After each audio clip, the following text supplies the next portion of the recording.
학자들에게 있어서 굉장히 관심거리고 우리들도 호기심 있는 예수님의 사건 가운데 하나가 바로 이겁니다. 오늘 우리가 읽은 말씀이죠. 사실 예수님은 공생의 3년 기간 동안 어떤 그 말씀을 글로써 남기신 것이 하나도 없습니다. 그저 제자들이 예수님의 말씀을 글로 남겼지요. 또 사도들이 예수님의 말씀을 글로 남겼지요. 베드로도 그렇고 마태도 그렇고 누가도 그렇고 특히 사도 바울도 그의 서신서를 보면 예수님의 말씀들이 기록되어 있습니다. 예수님은 기록으로 남기신 적이 없습니다. 그런데 유독 이 요한복음 8장 우리가 읽은 이 말씀 속에 예수님이 쓰셨던 그 글 쓰는 모습이 나옵니다. 근데 그것이 가죽 종이에 쓴 것도 아니고 파피루스 종이에 쓴 것도 아니고 만약 그렇게 썼다면 남겨졌을 것인데 그냥 바닥 땅에다 글씨를 썼습니다. 땅 글씨입니다. 그러니까 수많은 사람들이 지나다니면서 사라지고 없어지는 것이고 썼지만 그냥 손으로 이렇게 해버리면 지워지는 것입니다. 예수님은 그 땅바닥에 글씨를 썼는데 뭘 썼을까요? 궁금하지 않습니까? 그 처음 글 쓰셨다라는 기록이 이렇게 남겨져 있는데 뭘 쓰셨을까요? 특히 그 글 쓴 이후에 그 사건을 보면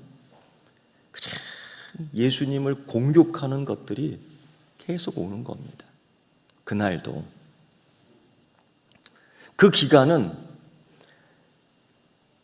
정말 초막절 기간으로서 그 이스라엘 백성들에게는 상당히 중요한 의미가 있는 절기입니다. 하나님께서 자유를 주셨고 하나님께서 그들에게 해방을 주셨고 하나님께서 그들에게 용서를 주셨고 하나님이 그들에게 구원을 주신 이 초막절, 그거를 마음껏 누리는 기간으로 예수님도 그 기간에 예루살렘 머물면서 하나님 나라의 이야기들을 그 백성들에게 막 가르쳤습니다. 그리고 그날 다시 성전으로 내려와 사람들이 예수님을 기다렸죠. 그 말씀을 듣기 위해서. 그때에 쫙 앉아서 하나님 나라의 이야기를 들려주고 있을 때에 또 다른 무리들이 쫙 들어온 겁니다. 씩씩대면서. 말씀을 들으려고 들어온 것이 아니에요. 말씀을 들으려고 예루살렘 성전에 앉아있는 게 아니었어요. 예수님을 고발하려고 했던 사람들이 들어왔는데 한 사람을 끌고 왔습니다. 한 여자를 끌고 왔습니다. 그리고 예수님을 고발할 조건을 찾는 거예요. 어떻게든지 이 여자와 예수님을 엮으려고 가찬 수를 쓰는데 이 여자는 어떤 여자이냐? 간음하는 현장에서 딱 잡힌 여자이기 때문에 이렇게 변명의 여지가 없어요. 그리고 예수님을 감시하고 예수님을 비평하던 그들, 예수님 앞에 섰지만 정말 예수님의 말씀을 배우고자 듣고자 온 것이 아니에요. 예수님을 고발하고자 그 자리에 온 겁니다. 우리도 그런 것 같습니다. 간혹 보면은 예배의 자리에 오지만은 예배를 드리는 것이 아니라 예배를 감시하러 오는 자들이 꽤 많습니다. 목사의 설교를 감시하려고 앉아있는 것들이 꽤 됩니다. 이 그때의 현실이나 이때의 현실이나 거의 비슷해요. 예수님이 성전으로 다시 돌아와서 하나님 나라의 이야기를 가르치는 그 시점에 그 무리들이 현장에서 붙잡힌 이 여자와 예수 그리스도를 어떻게든지, 예수님 어떻게든지 엮어보려고 이런 고발을 합니다. 율법은 이 여자를, 간음의 현장에서 붙잡힌 이 여자를 돌로 쳐 죽이도록 규정하고 있는데 당신은 어떻게 생각합니까? 이 배우려는 질문이 아니고 엮으려는 질문이다. 차원이 다른 겁니다. 그런데 여러분 보십시오. 정말 율법에 그런 말씀이 있을까요? 비슷한 말씀이 있습니다. 레위기, 신명기, 에스겔 그 말씀 속에서 보면 이렇게 나와 있죠. 그 남자와 그 여자를 둘 다 돌로 치라는 거예요. 근데 이 예수를 죽이려고 하는 자들은 은근히 말씀을 변형시킵니다. 말씀을 그렇게 이용하는 거죠. 말씀을 자기에 맞게끔 적용시키는 거죠. 이게 정말 악한 짓입니다. 이걸 말씀을 가감하는 것과 똑같은 겁니다. 그럼 뭐라고 얘기하느냐?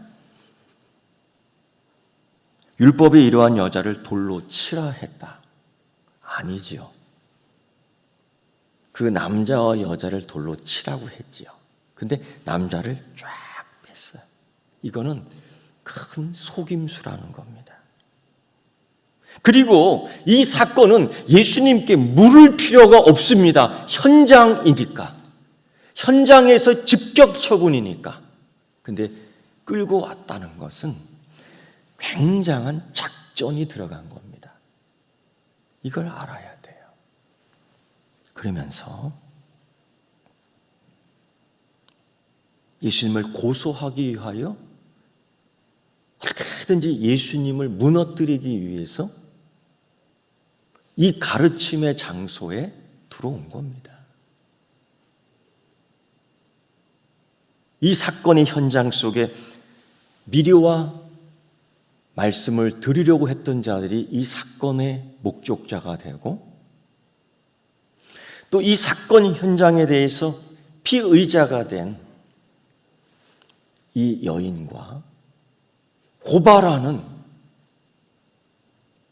또 다른 무리와 예수님이 서 있는데 졸지에 이 자리는 가르침의 자리도 아니요 예배의 자리도 아니요 심판의 자리가 됐다는 겁니다.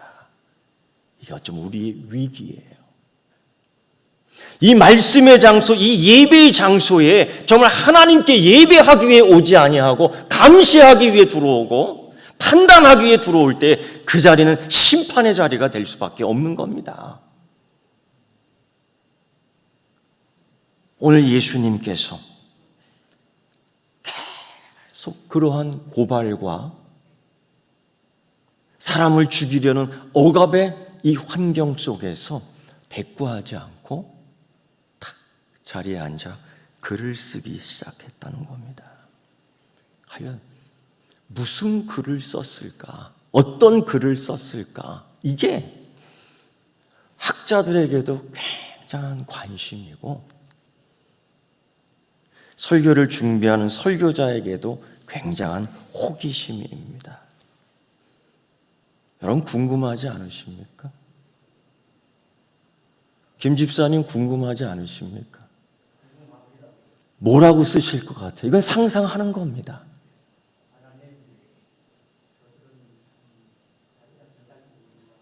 그렇게 썼을 것 같기도 하고. 눈을 피하기 시작합니다. 권사님은 어떻게 썼을 거라는 상상을 해봅니까? 물론 그냥 생각해 보는 겁니다.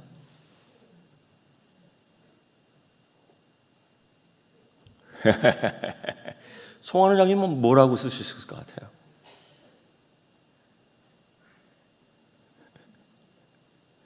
예, 저는 곰곰이 생각해 봤습니다. 거기에 고발하는 자들의 이름을 다 썼을 것 같아요. 제 생각입니다. 어떻게 할 거예요? 죽일 거예요? 돌로 칠 거예요? 사랑이라며요? 뭐 이런 얘기들을 그냥 소리치었을 때 예수님께서는 대답 안 하시고 앉아서 과연 뭘 썼을까? 난 그 사람들 이름 하나하나를 기록했을 거라 생각을 합니다. 계속된 고발, 어떻게든지 예수와 엮으려고 하는 그 사건 속에 주님이 잠시 쓰시던 걸 멈추고 일어나 이 말씀을 하셨죠. 너희 중에 죄 없는 자가 먼저 돌로 치라. 너희가 죄 없는 자가 먼저 돌로 치라. 이 의미는 사도 바울이 로마서에서 얘기했듯이 의인은 없나니 하나도 없으며 깨닫는 자도 없다. 이 말씀 같은 거죠. 모든 사람이 죄를 범하였음에 하나님의 영광에 이르지 못하느니라. 거의 같은 의미입니다. 그리고서는 다시 앉아 쓰기 시작한 겁니다. 이때는 또 뭘 썼을까요? 이때는 예수님께서 두 번째 쓰기 시작했는데 뭘 쓰셨을까요? 자꾸 눈을 피하면은 제가 누구를? 여러분, 예수님이 그때는 뭘 쓰셨을까요? 그냥 저는 그런 생각을 해봤습니다. 성경에 있는 이야기 아닙니다. 저는 그런 생각을 해봤습니다. 아까 썼던 그 이름에 그 사람이 죄를 다 쓰셨을 것 같아요. 제 생각입니다.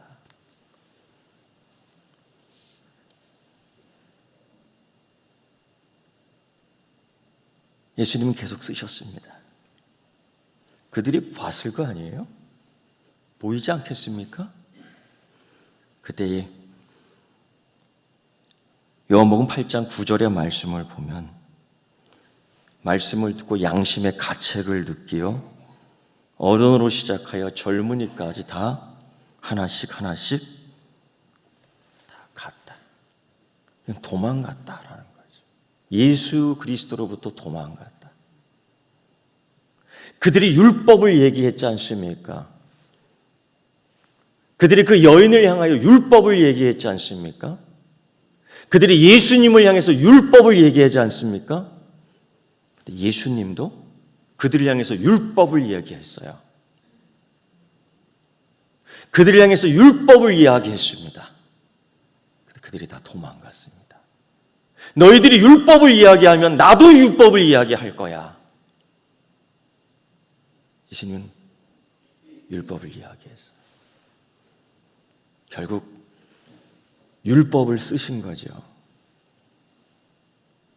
그들은 다 도망갔습니다.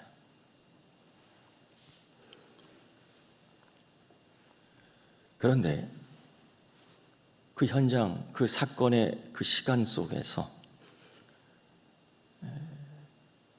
예수님께서 일어나 딱 보니 다 없어진 겁니다. 그때 여자에게 이야기하는 거예요. 그 여인은 들을 수 있는 환경, 그 여인은 이 죽음의 이 현장에서 돌로 맞아 죽을 수밖에 없는 현장에서 모든 게 굳혀져 있고 들을 수 없고 갇혀져 있고 닫혀져 있고 묶여져 있고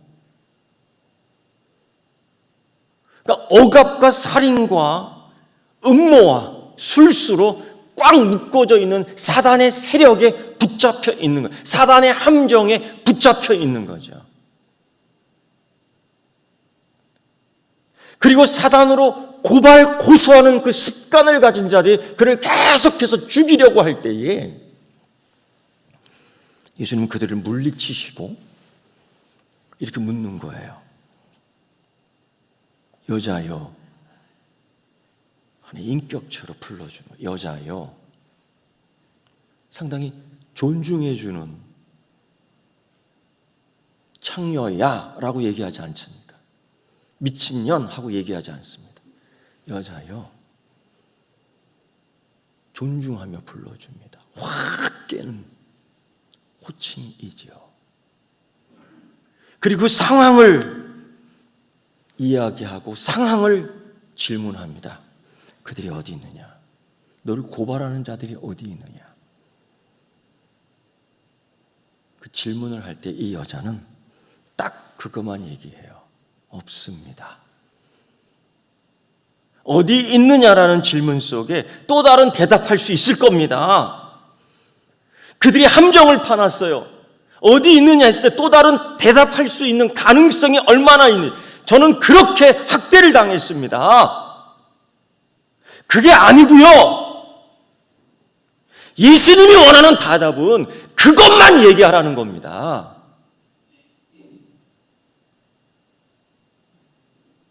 이때 이 여자가 잘 대답한 겁니다.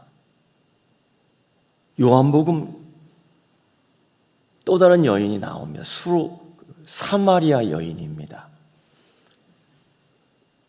이 여인도 예수님에게 그냥 자기를 방어하기 위해서 자꾸 다른 이야기를 하는 거예요. 그때 예수님이 마지막이에요. 이 얘기 하더라고. 네 남편 데리고 와라. 이 남자와 여자의 관계 속에서 그 가정의 인격적 관계의 최고의 틀이죠. 네 남편 데리고 와라 했을 때에 이 여인이 거기서 딱 부닥치는 겁니다. 지금까지의 변명, 지금까지의 항변 많이 있었지만은 이때에 딱 정직하게 얘기해요. 남편이 없습니다. 이때 예수님이 옳도다, 옳은 얘기했다라고 얘기하거든요. 이런 겁니다. 변명할 거 많고 항변할 거 많지만 오늘 이 여인에게 정말 필요한 이 여인의 대답은 뭐냐? 없습니다예요. 이거 하나. 그런데 이 여인은 그걸 잘했어요. 정죄하지 않았어요. 그들을 고발하지 않았어요. 그저 없습니다. 이때 예수님의 또 다른 평가가 뭔지 아십니까? 나도 너를 정죄하지 않는다. 이게 뭐냐면요. 이 의미는 그들이 여인을 정죄했지 않습니까? 그러면 이 여인도 그들을 정죄할 수 있는 겁니다. 그들은 정죄했지만 이 여인은 지금 정죄하지 않는 겁니다. 그 사건만 이야기한 겁니다. 이때 예수님께서는요, 나도 너를 정죄하지 않는다. 나는 정죄하지 않는다가 아니에요. 나도 정죄하지 않는다라는 이런 의미가 더 큰 겁니다. 그리고서 이 정죄의 이야기, 이 고발의 이야기, 이게 율법입니다. 예수님께서 그들에게 율법을 이야기하고 이 여인에게도 율법을 이야기. 그러나 여기서 끝나는 게 아니라 복음도 이야기를 해야죠. 이 바리새인과 서기관들이 예수님 고발하기에 갖고 왔을 때 율법만 갖고 왔다는 겁니다. 그래서 예수님도 글을 쓰며 율법으로 대응해 주셨고 그 율법만 들은 그들은 도망갈 수밖에 없었고 그러나 오늘 이 여인 자기를 율법으로 고발했던 그들에 대해서 자기도 율법으로 고발하지 않고 그 사건의 사실만 이야기하는 겁니다. 그들이 없습니다. 굉장히 지혜로운 거예요. 그때 예수님께서 나도 너를 고발하지 않는다라는 겁니다. 근데 여기서는 율법으로만 끝나는 거예요. 고발, 정죄, 감시, 비평. 그러나 예수님은 그 뒤에 이렇게 얘기합니다. 가서 다시는 죄를 범하지 말라. 이게 복음입니다. 그래서 율법과 복음이 같이 있는 거예요. 가서 다시는 죄를 범하지 말라. 이것이 그 여인에게 있어서 복음입니다. 재판은 이제 결론이 났습니다. 이 여인은 석방이요. 그러나 고발했던 청중들은 유죄입니다. 왜 유죄입니까? 도망갔기 때문에. 예수 그리스도로부터 떠나갔기 때문에. 예수 그리스도로부터 죄 용서함을 받지 못했기 때문에. 여러분,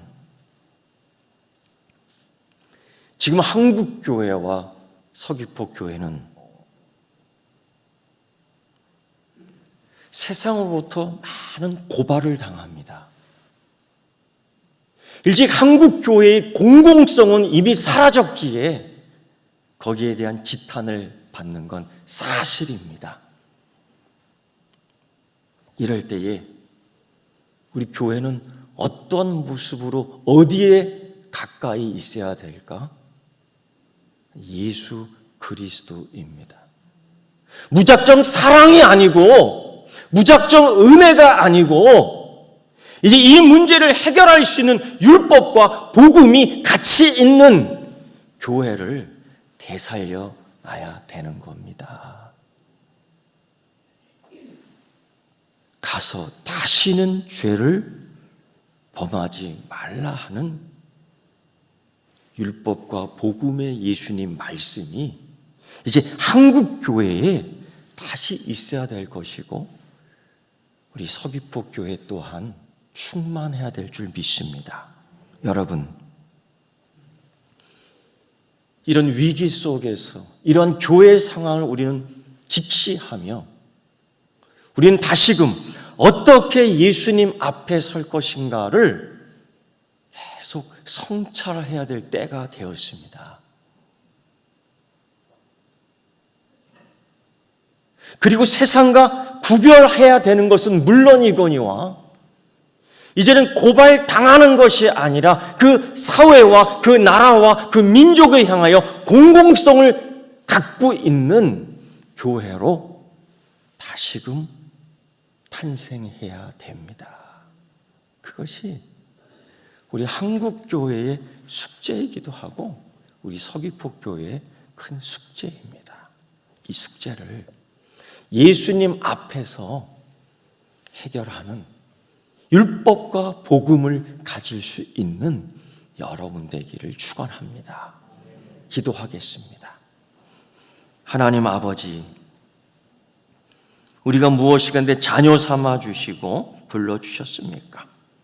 이제 이때에 하나님의 은혜를 구하는, 하나님의 때를 찾는 우리로서 하나님 앞에 바로 설 수 있게 하여 주옵소서. 예수님의 이름으로 기도드리옵나이다. 아멘.